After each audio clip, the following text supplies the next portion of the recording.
We brought quite a bit of kelp back with us, Professor. I think you may have brought something other than kelp back as well. Dashi, can you zoom in? Zooming in, Professor.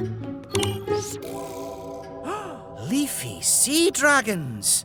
I completely missed them. Leafy Sea Dragons are easy to miss. They're small and they're experts at camouflage. If they were stuck to the gap, then they must be in the Octopod. But where? We'll search for them right away. And since these little leafy sea dragons look exactly like kelp... We'll need these octo-goggles set to camouflage mode. We'll be able to see any living creature, even if it blends in perfectly with its surroundings. Shellington, you check the lab. Dashi, you take the sick bay. Tweak and I will search the launch bay. Octonauts, let's do this!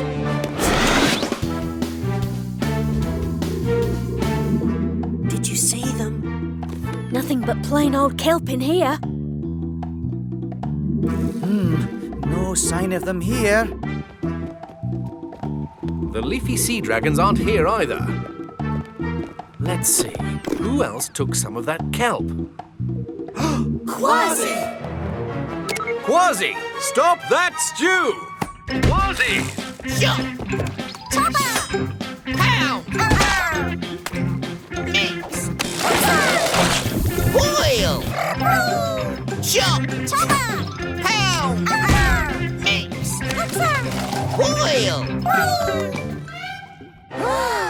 Octonauts, to the kitchen! Chop! Chopper! Pow! Mix! Boil! The last little bit of kelp coming up, mateys! Oh, nowhere to hide! What's pirate for don't eat me? Stop that stew! What did you say, Captain? Stop that stew! Those are leafy sea dragons, not kelp. What? Where? In your paw. Shiver me whiskers! Do your worst, pirate! But don't hurt us! I'm not gonna hurt you, mateys. I thought you were kelp. But you're a pirate! I'm also an octonaut, and octonauts help little critters like you. I think you'd just like to go back home. Yes, but we need to find our dad first. A strong current of water carried him away. Kwazii, sound the Octo Alert.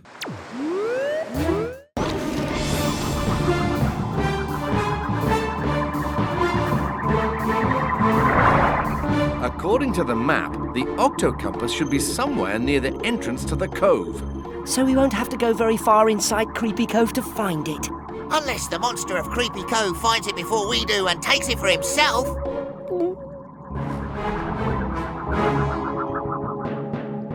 Here we go. The entrance to the cove. The Octo Compass is small, so we'll have to look very carefully. Peso, you take that side of the rocks, and I'll take the other side. And Kwazii... Kwazii?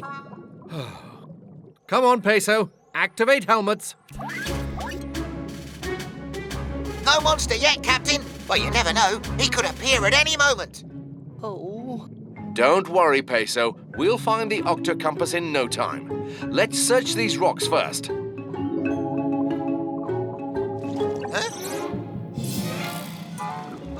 What was that? Look, the Octo Compass is moving. Dashi to Captain Barnacles. Barnacles here. Go ahead, Dashi. Captain, have you found the Octo Compass? No, not yet. Well, somehow it's on the move again, deeper inside the cove. Tell me which way to go and we'll catch up with it. Okay, Captain. Go left. Go through the rock archway and to your right. Captain, what are we chasing? The Octo Compass. It's moving again. The monster of Creepy Cove must have grabbed it. All right, Dashi. Now which way do we go? The Octo Compass has stopped moving, Captain. It has to be somewhere very close by. Understood, Dashi. Barnacles out. Yeah, that scurvy monster is hiding in this kelp with your Octo Compass. Well, I don't know if a monster took it, but one thing's for sure. My octo-compass is somewhere in this kelp, and we've got to find it. I'll search this way. I'll search that way. And I'll take the middle.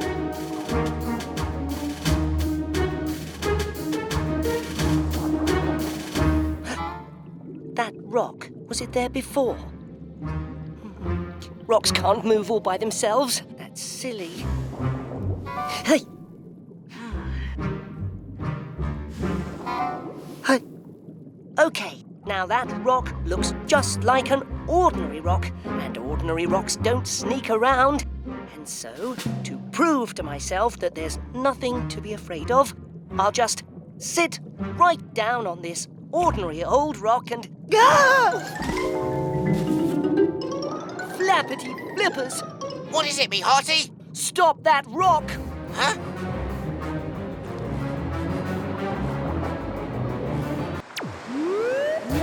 I don't suppose there's any food at this here Octopod. I'm kind of hungry. Absolutely. Follow us. Right behind you.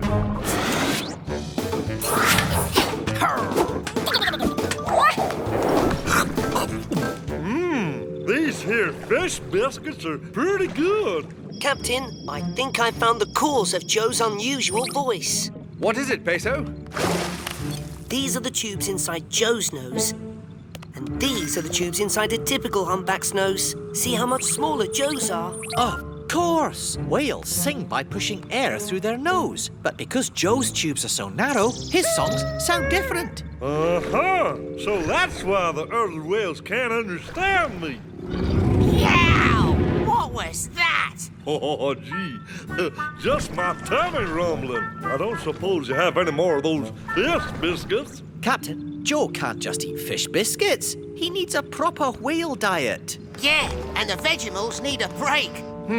Joe needs food, and fast. So we need to get him to join a group of whales who'll show him to the summer feeding grounds. The last group is on its way to the feeding grounds. After they've gone, there are no more humpbacks in this part of the ocean. Then time is running out. Dashy, sound the Octo Alert. Octonauts, to the launch bay.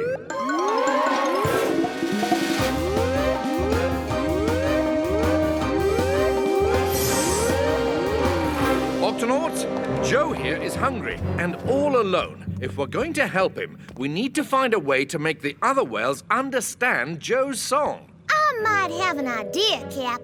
With a little help, I think I could build a special machine that Joe could wear that would make his voice sound like the other humpbacks. Oh, really? Oh, but won't that take a long time? I'll have it done faster and you can say bunch of munchy, crunchy fish biscuits. It's our best shot. Octonauts, let's do this.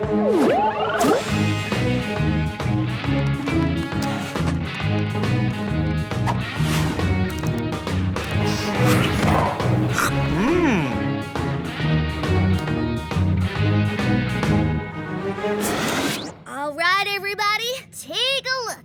This here's the Joe Coder. Here you are, Joe. You can wear the Joe coder on your neck.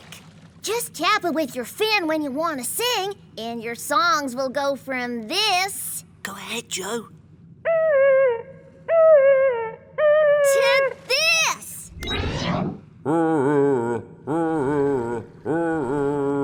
Hey, I sound like a regular humpback. Now I can... Oh, that would be wonderful. Octonauts, let's do this. We eat red urchins like this. Now you try. Oh, no, sweetie, that's a rock.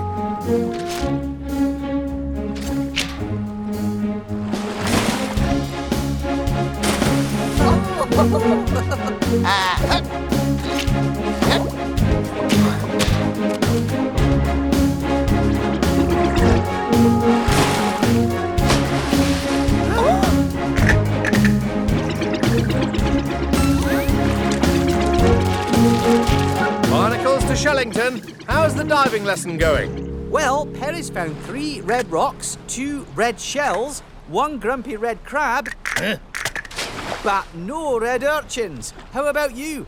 It took a while, but we managed to clear the red urchins out of the kelp forest. Well, that should keep them under control, at least until it gets dark. Captain, red urchins are most active at night. They might try to come back when the sun goes down. In that case, we'd better stay the night. We'll take turns looking out for urchins.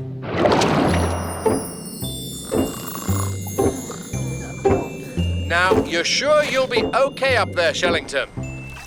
Of course, Captain. Nothing like sleeping out under the stars, sea otter style. We're holding hands and holding on to kelp so we don't float away.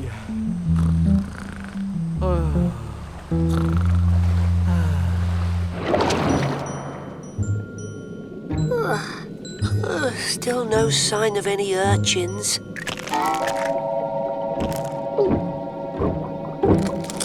Hello?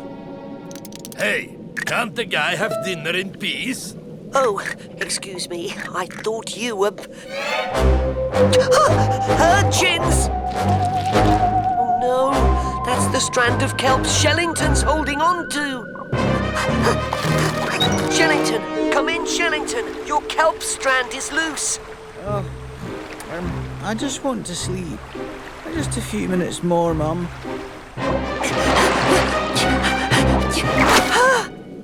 Flappity flippers! Captain, come in, Captain. The urchins are coming. The urchins are coming. Lots of them. Kwazii! What? Sound the Octo Alert. Octonauts to the Gup A.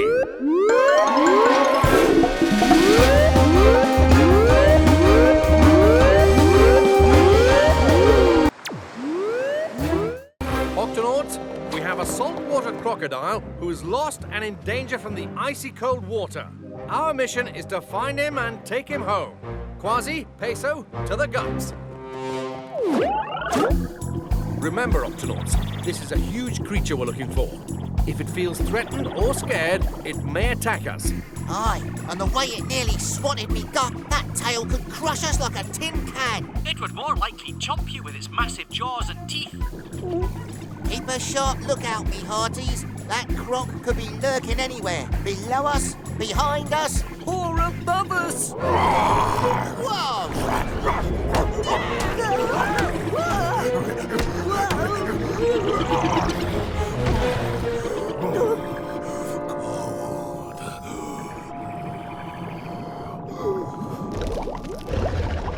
What happened? He might be injured. Let's take a closer look.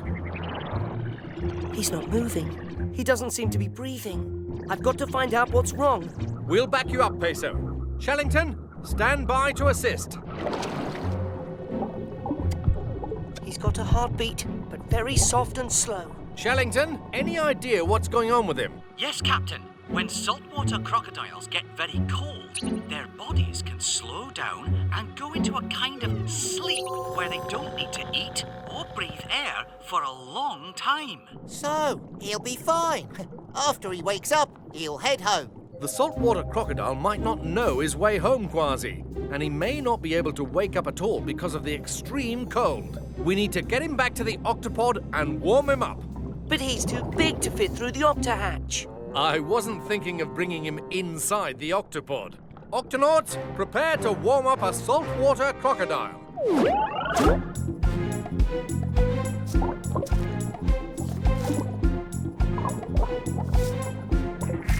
The croc's attached to the Octopod, Cap. He's as snug as a bug. Really big bug. And this will tell us how he's doing.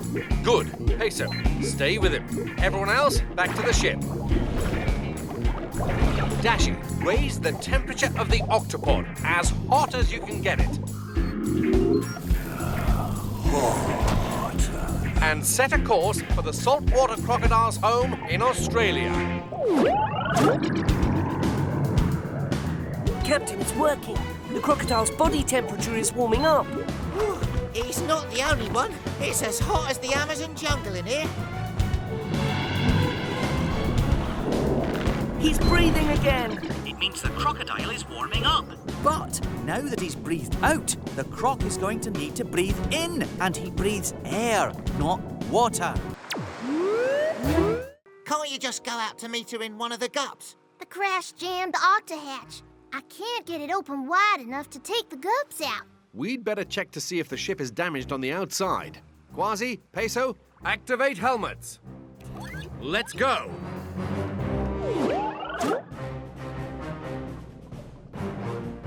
This is not a good place for the Octopod to be. It could fall over the canyon at any minute. We'd better tie it down. That should hold it. For a while. Nothing to worry about. The Octopod's as secure as... Huh, what's the big idea, stepping on my tail like that? First, this big orange thing drops out of the sky, and now these guys are just walking all over me while I'm resting on the sand. It makes me so mad I could... Easy now. We didn't mean to startle you. We were on our way to visit a friend when our ship crashed. Oh, all right. Phew, listen, I'm really sorry about that. I'm usually a pretty friendly, go-with-the-flow kind of guy, but sometimes I just get a little worked up and then... Yeah, then you zap. But how do you do it? I'm a torpedo ray, an electric torpedo ray, but you can call me Ray for short. An electric torpedo ray? That's right. I have a special part inside me that makes electricity, which lets me zap things. The one I gave you was just a little warning zap. Some warning. But I can make big zaps of electricity, too. Could you show us how you make one of your big zaps? I sure hope this works. I might just get to see Sandy after all. Now, Ray, if you just make one of your nice big zaps, the electricity will go through the wire, recharge the battery, and give power to the Octopod. Ready? Ready! All stand clear. Electricity is dangerous. Must be a little nervous. Let me try that again. Take your time. Okay, here I go. Nothing to it. I guess I can only make really big zaps when something scares me or when I'm eating. Oh, yum!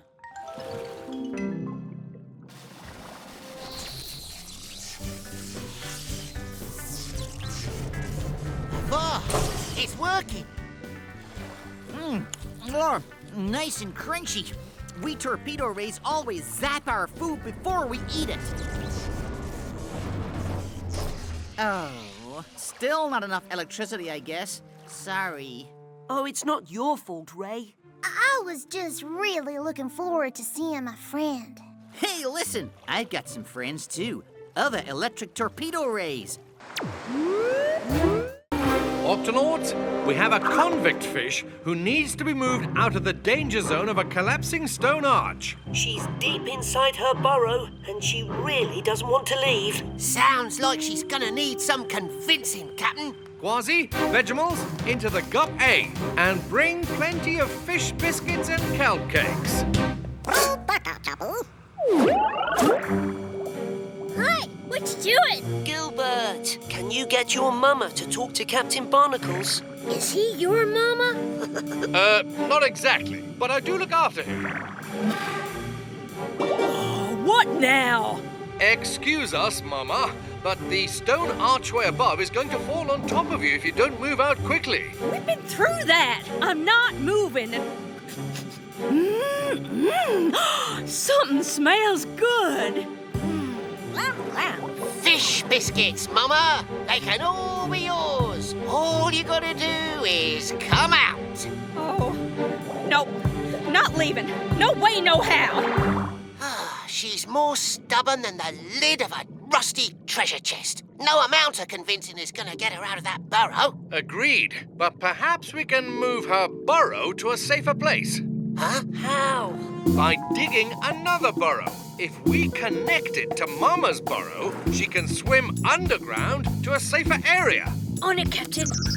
We'll need to tunnel down vertically several feet, then along horizontally to join up with Mama's burrow. Well, let's get digging. one problem. If we make the hole too big, the tunnel could collapse. So, we need someone a little bit smaller than we are to dig it. Ah!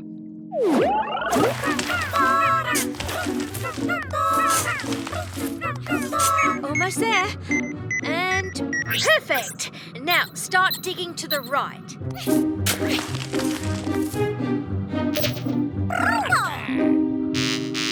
They've stopped. Something's in their way. I think it's a large rock.